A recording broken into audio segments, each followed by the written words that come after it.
അസ്സലാമു അലൈക്കും. ബിസ്മില്ലാഹിർ റഹ്മാനിർ റഹീം. വിഷയം: ഓഹരി പ്രകാരം അനന്തര സ്വത്ത് തികയാതിരുന്നാൽ. പഠന ക്ലാസ് 4. മിൻഹാജുത് ത്വാലിബീൻ 347 പേജിൽ നോക്കുക. വ ഇലാ അശറത്തിൻ കഹും വ ആഖറ ലി ഉമ്മിൻ. വ ഇലാ അശറത്തിൻ 10ലേക്കും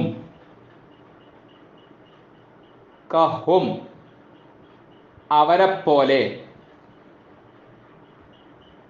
വ ആഖറ ലി ഉമ്മിൻ ഉമ്മയൊത്ത മറ്റൊരു സഹോദരനെ പോലെയും. ഈ ഇബാറത്ത് വിശദീകരിക്കാം. വസിത്തതു തഊലു ഇലാ അശറത്തിൻ കസൗജിൻ വ ഉഖ്തൈനി വ ഉമ്മിൻ വ അഖവൈനി ലി ഉമ്മിൻ. വസിത്തതു 6, തഊലു അത് വർദ്ധിക്കും, ഇലാ അശറത്തിൻ 10ലേക്ക്,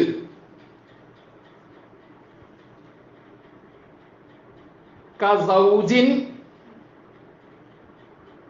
വ ഉഖ്തൈനി വ ഉമ്മിൻ വ അഖവൈനി ലി ഉമ്മിൻ. ഭർത്താവ്, 2 സഹോദരികൾ, ഉമ്മ,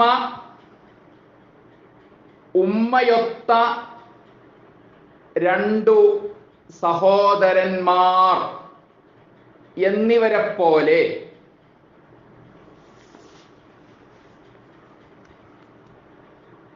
അനന്തരാവകാശികളായി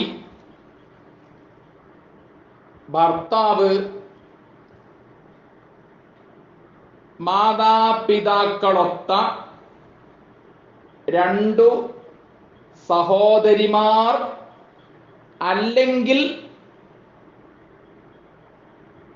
പിതാവൊത്ത 2 സഹോദരിമാർ,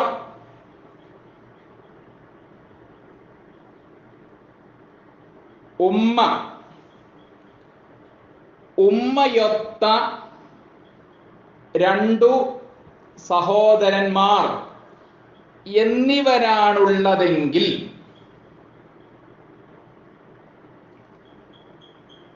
അനന്തര സ്വത്ത് എത്രയാണെങ്കിലും ശരി, അതിനെ കൃത്യം 10 ഓഹരി വെക്കണം.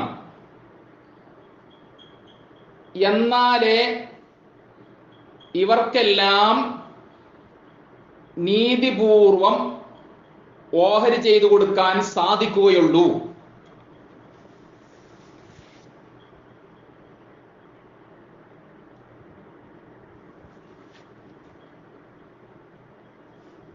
ഇനി ഒരു ഉദാഹരണം പറയാം.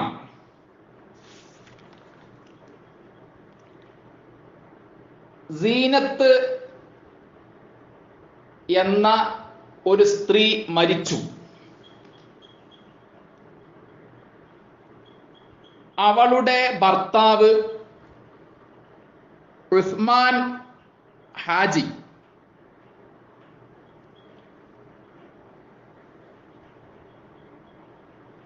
അവളുടെ മാതാപിതാക്കളൊത്ത സഹോദരിമാരായ നുസ്വൈബ, ജുമൈല, അവളുടെ ഉമ്മ നാസിഹ ഹജ്ജുമ്മ, അവളുടെ ഉമ്മയൊത്ത രണ്ടു സഹോദരന്മാരായ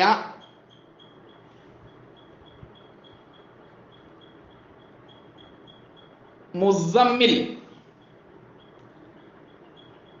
ഫൈസ്വൽ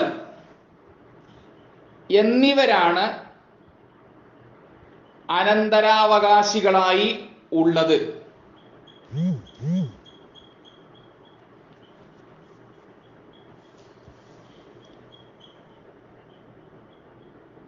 അനന്തര സ്വത്ത് എത്ര കൂടുതലുണ്ടെങ്കിലും ശരി, ഇവർ അനന്തരാവകാശികളായി വരുന്ന മസ്അലയിൽ ഇവരിൽ ഒരാൾക്കും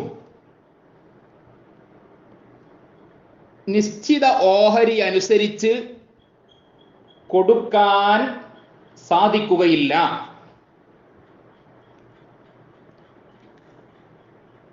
അതിനാൽ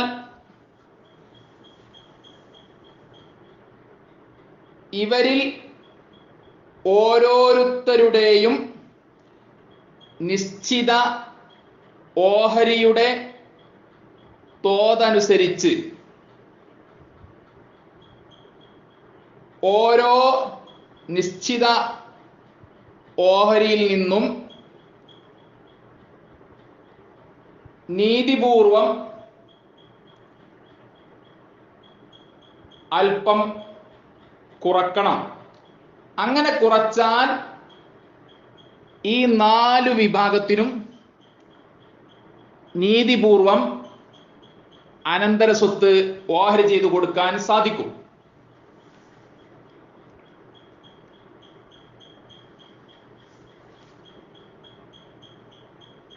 ആദ്യം ഭർത്താവ് ഉസ്മാൻ ഹാജിക്ക് എത്രയാണ് കൊടുക്കേണ്ടത് എന്ന് നോക്കാം.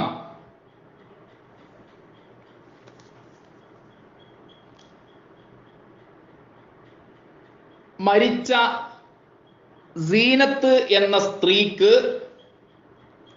സന്താനവും മകന്റെ സന്താനവും ഇല്ലാത്തതുകൊണ്ട് അവളുടെ ഭർത്താവ് ഉസ്മാൻ ഹാജിക്ക്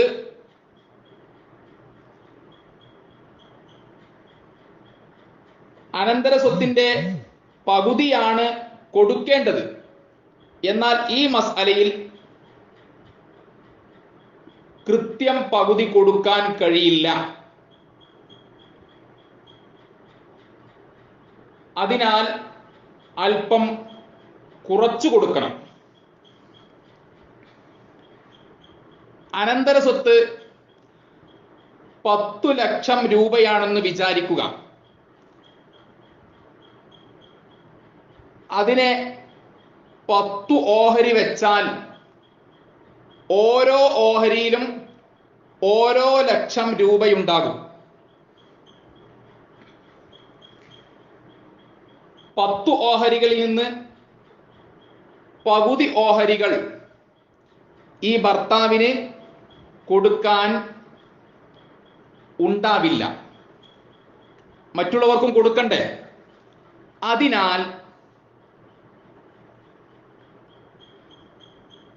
10 ഓഹരികളിൽ നിന്ന് 3 ഓഹരികൾ മാത്രം ഭർത്താവിന് കൊടുക്കുക.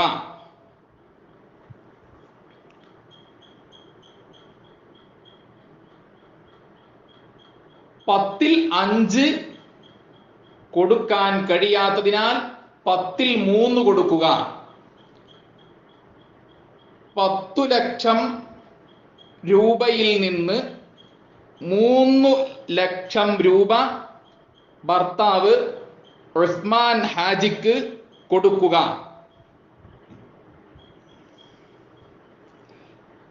ഇനി മരിച്ച സീനത്ത് എന്ന സ്ത്രീയുടെ മാതാപിതാക്കളൊത്ത 2 സഹോദരിമാരായ നുസ്വൈബക്കും ജുമൈലക്കും എത്ര കൊടുക്കണം? ഇവർക്ക് രണ്ടാൾക്കും കൂടി 10ൽ 4 കൊടുക്കാൻ സാധിക്കുകയുള്ളൂ.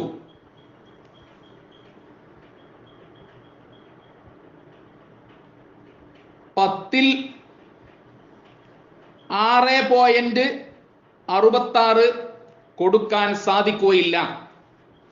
മാതാപിതാക്കളൊത്ത സഹോദരിമാർക്ക് 3ൽ 2 ആണല്ലോ കൊടുക്കേണ്ടത്. ഈ മസ്അലയിൽ 3ൽ 2 കൊടുക്കാൻ സാധിക്കുകയില്ല. 10 ഓഹരികളാണല്ലോ ഉള്ളത്. 10 ഹരിക്കണം 1.5 6.66.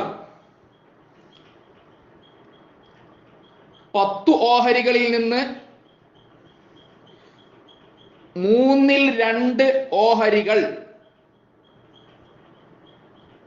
മാതാപിതാക്കളൊത്ത ഈ സഹോദരിമാർക്ക് കൊടുക്കുകയാണെങ്കിൽ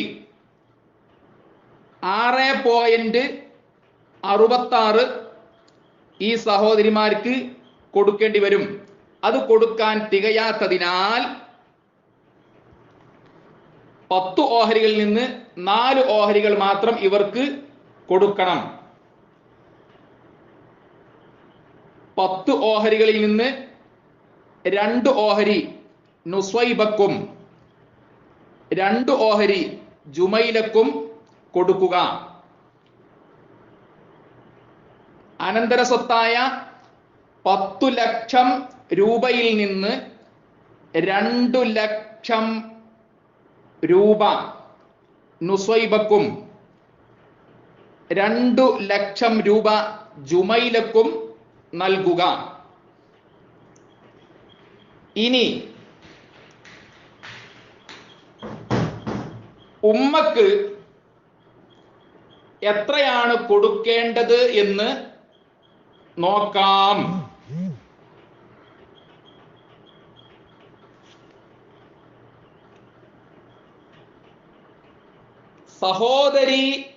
സഹോദരന്മാരിൽ നിന്ന് ഒന്നിലധികം ആളുകൾ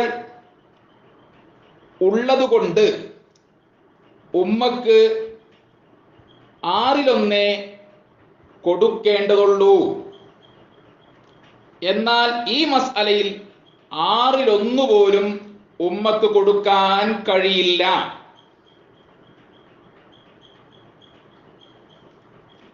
10 ഓഹരികളാണല്ലോ ഉള്ളത്.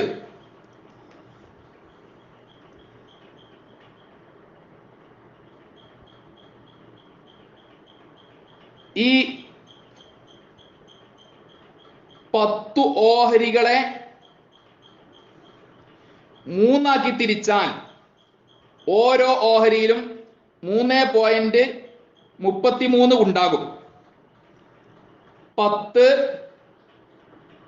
ഹരിക്കണം 3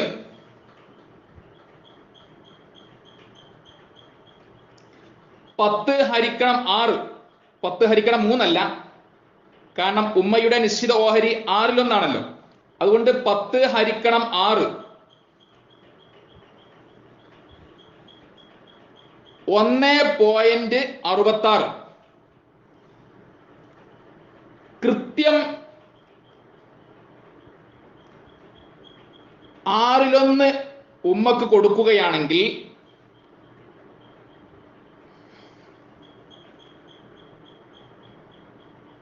1,66,000 രൂപ ഉമ്മക്ക് കൊടുക്കണം. അത് കൊടുക്കാൻ തികയുകയില്ല.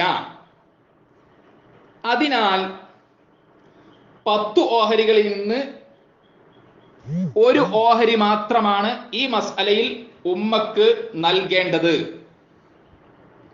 അനന്തര സ്വത്ത് 10 ലക്ഷം രൂപയാണല്ലോ. അതിൽ നിന്ന് 1 ലക്ഷം രൂപ ഉമ്മക്ക് കൊടുക്കുക. ഈ കണക്ക് കൃത്യമായി മനസ്സിലാക്കണം.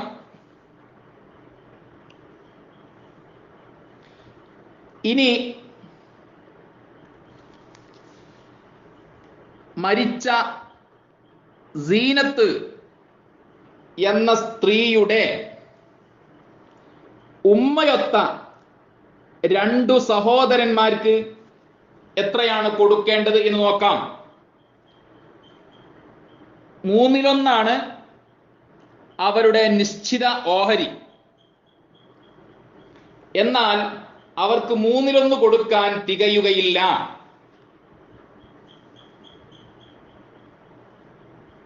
അതിനാൽ അതിൽ നിന്ന് അല്പം കുറക്കണം.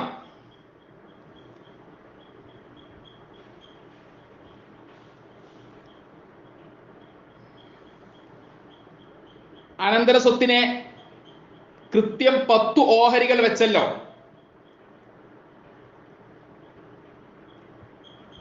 10ന്റെ 1/3 എത്രയാണ്? 10 ഹരിക്കണം 3. ഉത്തരം 3.33.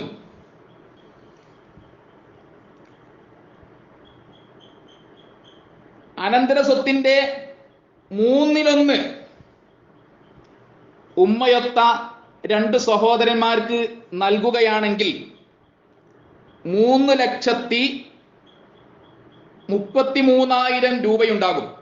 അത് നൽകാൻ ഉണ്ടാവില്ല.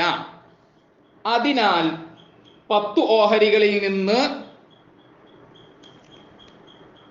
2 ഓഹരികളാണ് ഉമ്മയൊത്ത 2 സഹോദരന്മാർക്കും കൂടി നൽകേണ്ടത്.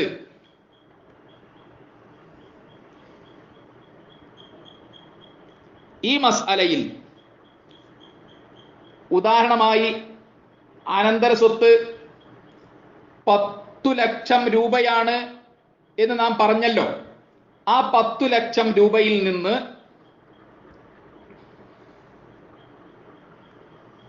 1 ലക്ഷം രൂപ ഉമ്മയൊത്ത സഹോദരനായ മുസമ്മിലിനും മറ്റൊരു 1 ലക്ഷം രൂപ ഉമ്മയൊത്ത മറ്റൊരു സഹോദരനായ ഫൈസലിനും നൽകുക.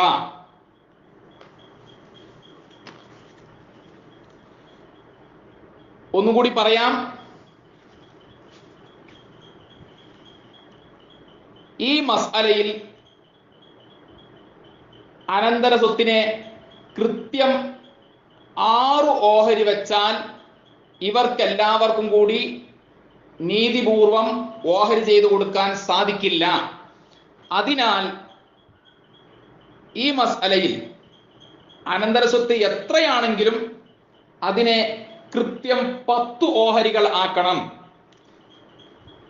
നമ്മൾ ഉദാഹരണമായി അനന്തര സ്വത്ത് 10 ലക്ഷം രൂപയാണെന്ന് പറഞ്ഞു.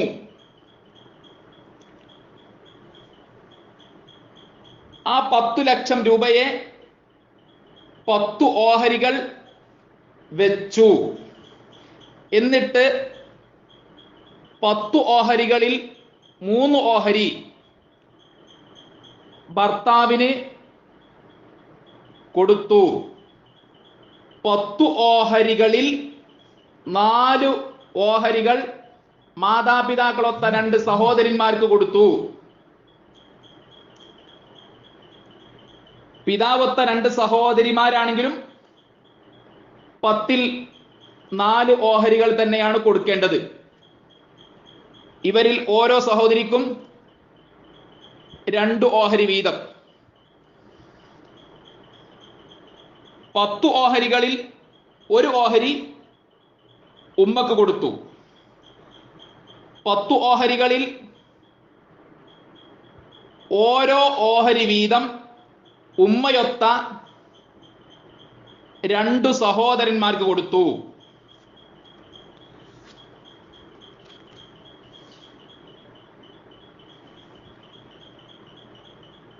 ഭർത്താവ് ഉസ്മാൻ ഹാജിക്ക് 10 ലക്ഷത്തിൽ നിന്ന് 3 ലക്ഷം രൂപ കിട്ടി.